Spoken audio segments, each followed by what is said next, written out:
Assalamualaikum warahmatullahi wabarakatuh.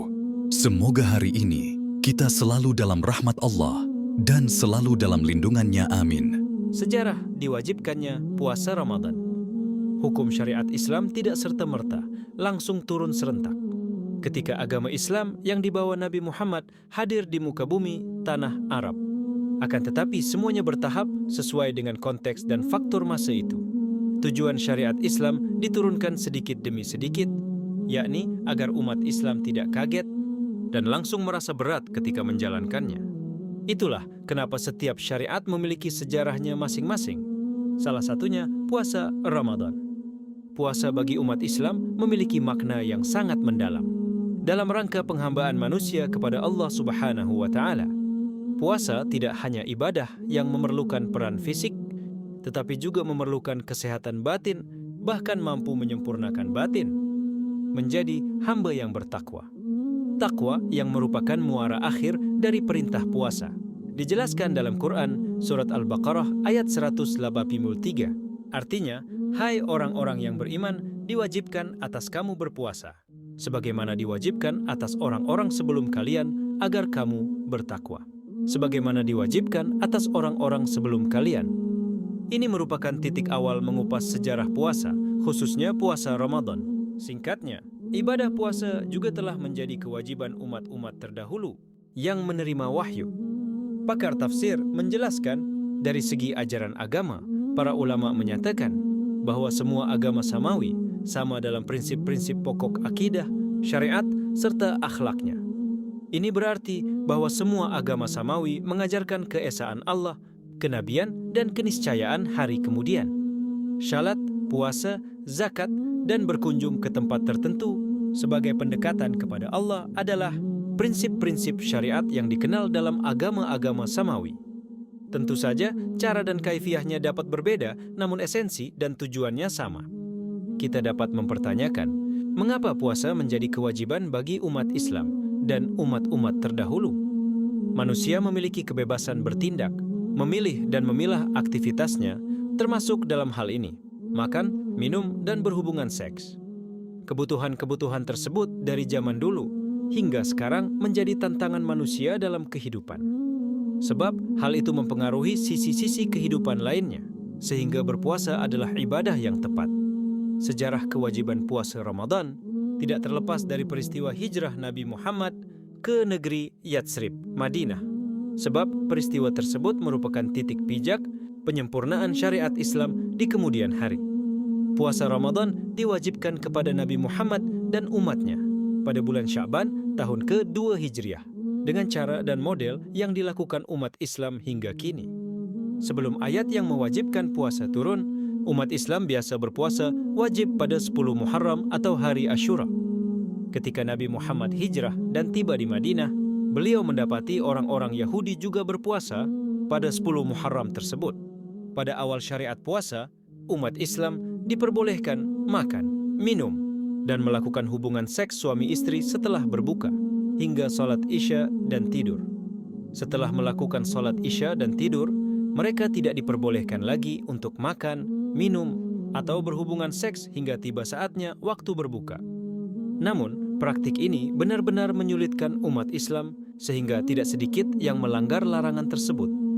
Lalu Allah menurunkan sebuah ayat yang dijelaskan dalam surah Al-Baqarah ayat 187 yang menyatakan umat Islam diperbolehkan makan, minum, dan berhubungan intim dengan para istrinya sepanjang malam bulan puasa hingga terbit fajar.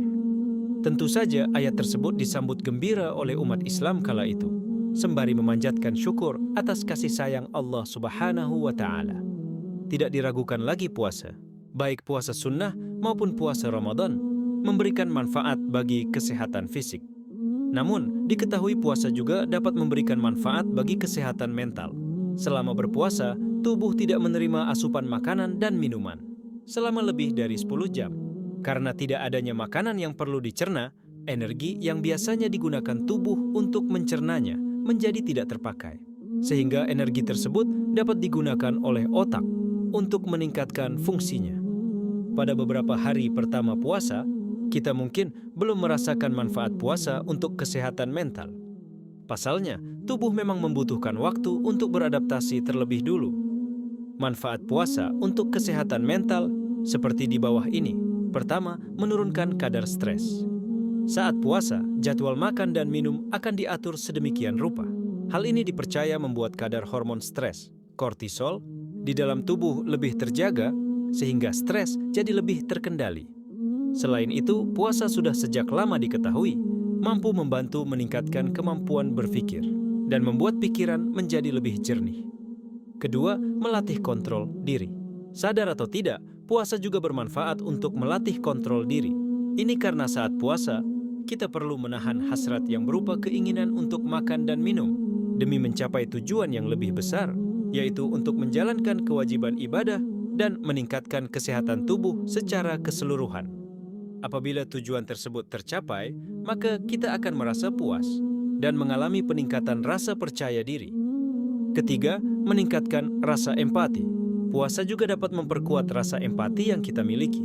Pasalnya, berpuasa bisa membuat kita menjadi lebih sadar dan mengerti bagaimana rasanya menjadi orang yang setiap harinya mungkin mengalami kekurangan makanan dan minuman. Dengan begitu, rasa peduli dan keinginan untuk menolong orang lain juga akan ikut meningkat. Keempat, menurunkan risiko depresi. Penelitian menyebutkan, puasa turut bermanfaat untuk menurunkan risiko depresi. Ini karena berpuasa dapat memicu produksi protein pada otak. Selain depresi, kekurangan protein juga dikaitkan dengan meningkatnya risiko berbagai masalah mental lainnya, seperti gangguan bipolar, gangguan kecemasan, serta gangguan makan. Kelima, mengaktifkan proses autofagi. Ketika puasa, tubuh akan melakukan proses pembersihan sel-sel rusak yang dapat menyebabkan terjadinya penyakit Parkinson dan Alzheimer. Setelah sel-sel rusak dibersihkan, tubuh akan menggantinya dengan sel-sel baru yang lebih sehat. Proses ini disebut dengan autofagi. Keenam, meningkatkan memori. Membatasi jam makan seperti puasa telah terbukti secara signifikan dapat meningkatkan daya ingat. Ketujuh, menjauhkan diri dari kebiasaan negatif. Puasa di bulan Ramadan bertujuan untuk beribadah dan meningkatkan akhlak serta kebiasaan yang baik. Ibadah ini bukan cuma menahan diri dari rasa lapar dan haus saja. Puasa di bulan Ramadan juga dapat membantu untuk menjauhkan diri dari keburukan dan kebiasaan negatif. Contohnya seperti marah, berdebat, berkelahi, atau bernafsu. Selama menjalani puasa di bulan Ramadan, banyak orang yang berfokus untuk membangun pengendalian diri dan mempelajari kembali kebiasaan positif yang mengubah hidup. Di sini, mereka dapat memperoleh kesabaran, kemauan yang kuat, dan hidup disiplin. Puasa Ramadan merupakan jalan yang akan membimbing menuju kesempurnaan hidup kita, menuju derajat yang mulia, menuju kematangan spiritual, dan menuju kenikmatan dalam ibadah. Imam Ghazali dalam kitabnya Minhajul Abidin menjelaskan bahwa puasa Ramadan merupakan jihad yang sebenarnya, yakni melawan hawa nafsu dari tindakan yang dapat merugikan diri kita maupun bagi kehidupan orang lain. Puasa mendidik kita untuk menghindari diri dari nafsu yang tidak pernah merasa kenyang. Menyikapi hal tersebut, Muhammad Nawawi bin Umar Al-Jawi Al-Bantani dalam Nasyaihul Ibad mengatakan bahwa ada 8 yang tidak akan pernah kenyang. 1. Mata tidak akan pernah kenyang dari memandang. 2. Bumi tidak akan pernah kenyang dari menerima hujan. 3. Wanita tidak akan pernah kenyang dari laki-laki. 4. Ulama tidak akan pernah kenyang dari menuntut ilmu. 5. Pengemis tidak akan pernah kenyang dari meminta-minta. 6. Orang serakah tidak akan pernah kenyang dari mengumpulkan harta benda. 7. Lautan tidak akan pernah kenyang dari menampung air. Kedelapan, api tidak akan pernah kenyang dari memakan kayu bakar. Semoga pada bulan yang bertabur berkah ini bisa membersihkan jiwa kita dari segala aspek kehidupan yang menyimpang. Sejarah malam Lailatul Qadar yang terletak pada akhir Ramadan. Malam Lailatul Qadar merupakan malam yang ditunggu-tunggu oleh umat Islam. Malam ini merupakan malam yang istimewa dan penuh dengan kemuliaan. Lantas, bagaimana sejarah malam Lailatul Qadar? Jika menurut asal katanya, Al-Qadar merupakan bentuk masdar dari kata qadara. Kata qadara asy-syai'a artinya seseorang menentukan sesuatu sementara. Kata yuqaddiruhu qadran artinya seseorang akan menentukan sesuatu dengan ukuran tertentu. Jadi, Lailatul Qadar artinya malam penetapan dan penentuan. Sufyan meriwayatkan dari Ibnu Abi Najih dan dari Mujahid bahwa Lailatul Qadar adalah malam penentuan. Sufyan juga meriwayatkan dari Muhammad ibn Syauqah, dari Sa'is ibn Jubair, ia berkata, diserukan kepada orang-orang yang menunaikan ibadah haji pada malam Lailatul Qadar. Kemudian tulislah nama-nama mereka, juga nama-nama ayah mereka. Dan tidak ada seorang pun dari mereka yang ketinggalan, ditambah atau dikurangi. Sementara itu, Ibnu Aliyah berkata, telah menceritakan kepada kami Rabi'ah ibnu Kultsum, ia berkata, ada seorang laki-laki bertanya kepada Hasan, dan kebenaran saat itu aku mendengarkannya. Menurutmu, apakah Lailatul Qadar turun di setiap bulan Ramadan? Hasan menjawab, iya benar. Demi Allah, zat yang tiada Tuhan selain Dia, sungguh Lailatul Qadar itu turun di setiap bulan Ramadan. Pada malam itu juga Allah menentukan setiap ajal, perbuatan, dan rezeki seorang hamba. Yusuf ibnu Mahrah meriwayatkan dari Ibnu Abbas, ia berkata, pada malam Lailatul Qadar ditulislah dari Ummul Kitab segala urusan yang akan terjadi selama 1 tahun penuh, mulai dari urusan mati, hidup, rezeki, hujan, hingga urusan orang-orang yang akan menunaikan haji. Disebutkan di dalam tulisan itu, si fulan ini akan naik haji, dan si fulan itu juga akan naik haji. Sejarah malam Lailatul Qadar. Sejarah turunnya malam Lailatul Qadar turut dikatakan, sejarah malam Lailatul Qadar bermula saat Nabi Muhammad sallallahu alaihi wasallam sedang bersemedi dan menepi dalam istilah Islam disebut berkhalwat di dalam Gua Hira. Gua Hira letaknya di Jabal Nur, Gunung Cahaya, sekitar 6 km sebelah utara Masjidil Haram, Mekah. Tinggi gunung ini mencapai 281 meter, dengan panjang pendakian 645 meter. Ketika Nabi Muhammad sallallahu alaihi wasallam sedang menyendiri dan mencapai pada suatu kondisi di mana kesuciannya tertanam menancap dalam dirinya, tiba-tiba datanglah malaikat Jibril dengan memberikan bimbingan dan membawa ajaran. Sehingga pada saat itulah terjadi perubahan total. Perjalanan kehidupan Nabi Muhammad sallallahu alaihi wasallam dan seluruh umat manusia. Nabi Muhammad sallallahu alaihi wasallam menerima wahyu pertamanya, yaitu surah Al-Alaq, dan diangkat menjadi nabi dan rasul Allah Subhanahu wa taala pada usia 40 tahun. Dalam kitab tafsir Ibnu Katsir terdapat sebuah riwayat yang menerangkan sejarah Lailatul Qadar. Diceritakan pada suatu hari Rasulullah Shallallahu Alaihi Wasallam menceritakan 4 orang dari Bani Israel yang menyembah Allah selama 80 tahun yang tidak pernah berbuat maksiat sekejap mata pun, yaitu Ayub, Zakaria, Hizkil bin Ajuz, dan Yusqa bin Nun. Maka para sahabat mengagumi hal itu. Kemudian datanglah Jibril kepada Nabi Shallallahu Alaihi Wasallam dan berkata, wahai Muhammad, umatmu kagum dengan ibadah selama 80 tahun yang tidak pernah berbuat maksiat sekejap mata pun. Kemudian Allah menurunkan yang lebih baik dari ibadahnya orang Israel tersebut. Kemudian Jibril membacakan kepada Nabi, sesungguhnya kami telah menurunkannya Al-Quran pada malam kemuliaan. Dan tahukah kamu apakah malam kemuliaan itu? Malam kemuliaan itu lebih baik dari 1000 bulan. Surah Al-Qadr ini lebih utama daripada yang dikagumimu dan umatmu. Kemudian Rasulullah Shallallahu Alaihi Wasallam dan sahabat merasa senang dengan hal itu. Menukil hadits yang diriwayatkan dari Aisyah radhiyallahu anhu bahwa Rasulullah Shallallahu Alaihi Wasallam memerintahkan untuk mencari Lailatul Qadar pada 10 malam terakhir Ramadan. Rasulullah Shallallahu Alaihi Wasallam bersabda, artinya carilah malam Lailatul Qadar di malam ganjil pada 10 hari terakhir bulan Ramadan. Hadis riwayat Bukhari dan Muslim. Dalam hadis lain, Rasulullah Shallallahu Alaihi Wasallam turut menggambarkan suasana pagi usai datangnya malam Lailatul Qadar. Beliau Shallallahu Alaihi Wasallam bersabda, pagi hari malam Lailatul Qadar, matahari terbit tidak menyilaukan seperti bejana hingga meninggi. Hadis riwayat Muslim. Keutamaan beribadah pada malam Lailatul Qadar. Keutamaan malam Lailatul Qadar ini lebih utama jika dibandingkan dengan malam-malam sepanjang tahun.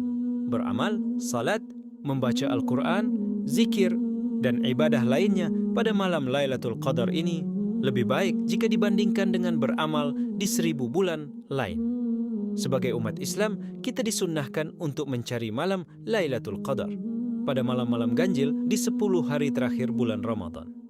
Mengenai kapan datangnya Lailatul Qadar, para ulama memiliki beberapa pandangan. Ada yang menyebutkan Lailatul Qadar jatuh pada malam ke-21. Ada juga yang menyebut pada malam ke-23. Namun, mayoritas ulama menyatakan bahwa malam Lailatul Qadar jatuh pada malam ke-27 bulan Ramadan. Tanda orang mendapatkan malam Lailatul Qadar. Ada sejumlah hadits yang menyebutkan tanda-tanda datangnya malam Lailatul Qadar. Berikut penjelasannya. 1. Merasakan suasana hening dan tenang. Tanda datangnya malam Lailatul Qadar yang terlihat dan dapat dirasakan menurut hadits adalah suasananya tenang, hening, dan tidak begitu dingin. Hal ini bersandar pada hadits yang diriwayatkan dari Ibnu Abbas bahwa Rasulullah bersabda, Lailatul Qadar adalah malam yang penuh kemudahan dan kebaikan, tidak begitu panas, juga tidak begitu dingin. Pada pagi hari matahari bersinar tidak begitu cerah dan nampak kemerah-merahan. Hadis riwayat Ats-Tsayalisi dan Al-Baihaqi. Dalam redaksi lain dikatakan, malam Lailatul Qadar adalah malam yang sejuk, tidak panas dan tidak dingin. Di pagi harinya, cahaya mataharinya lembut dan berwarna merah. Terkait hal ini, At-Tabari mengatakan tanda-tanda Lailatul Qadar tidak tentu. Seorang muslim bisa saja mendapatkan malam kemuliaan tersebut tanpa melihat atau mendengar sesuatu dari tanda-tanda itu. Ulama berpengaruh asal Mesir Yusuf Qaradawi mengatakan, dalam satu karyanya tentang Syam, tanda-tanda malam Lailatul Qadar, sebagaimana disebutkan dalam hadits, tidak bisa dijadikan dasar keyakinan bahwa jika tanda itu tidak terjadi, berarti Lailatul Qadar tidak terjadi pada malam tersebut. 2. Mendapat kebaikan 1000 bulan. Tanda orang mendapatkan malam Lailatul Qadar adalah memperoleh kebaikan 1000 bulan. Hal ini bersandar pada dalil yang menjelaskan kebaikan malam Lailatul Qadar. 3. Menjadi orang yang paling baik budi pekertinya. Keberadaan Lailatul Qadar mendukung umat Islam untuk menjadi orang beriman yang paling sempurna imannya, yakni dengan menjadi orang yang paling baik budi pekertinya. Alasan Allah rahasiakan Lailatul Qadar. Allah Subhanahu wa ta'ala dengan hikmah dan rahmatnya menyembunyikan Lailatul Qadar agar manusia bersungguh-sungguh dalam beribadah, mencarinya dan memperbanyak pahalanya. Adapun orang yang enggan mencari dan berusaha mendapatkan rahmat Allah Subhanahu wa ta'ala pada malam Lailatul Qadar adalah orang yang tidak beruntung. Lalu, berapa pahala malam Lailatul Qadar yang dijanjikan oleh Allah Subhanahu wa ta'ala? Pada malam Lailatul Qadar, pahalanya lebih besar dari 1000 bulan. Hal ini tertulis pada surat Al-Qadr ayat 3. Artinya, Lailatul Qadar itu lebih baik daripada 1000 bulan. Yang dimaksud dengan lebih baik dari 1000 bulan adalah salat dan amalan pada malam Lailatul Qadar lebih baik dari salat dan amalan lain di 1000 bulan yang tidak terdapat Lailatul Qadar. Orang yang salat pada malam itu nilainya sama dengan salat 1000 bulan. Orang yang membaca Al-Quran pada malam itu nilainya sama dengan membaca Al-Quran selama 1000 bulan. Orang yang sedang berdoa pada malam tersebut nilainya sama seperti berdoa selama 1000 bulan. Semoga di bulan Ramadan ini kita dalam keberkahan serta menjalani puasa dengan hikmat.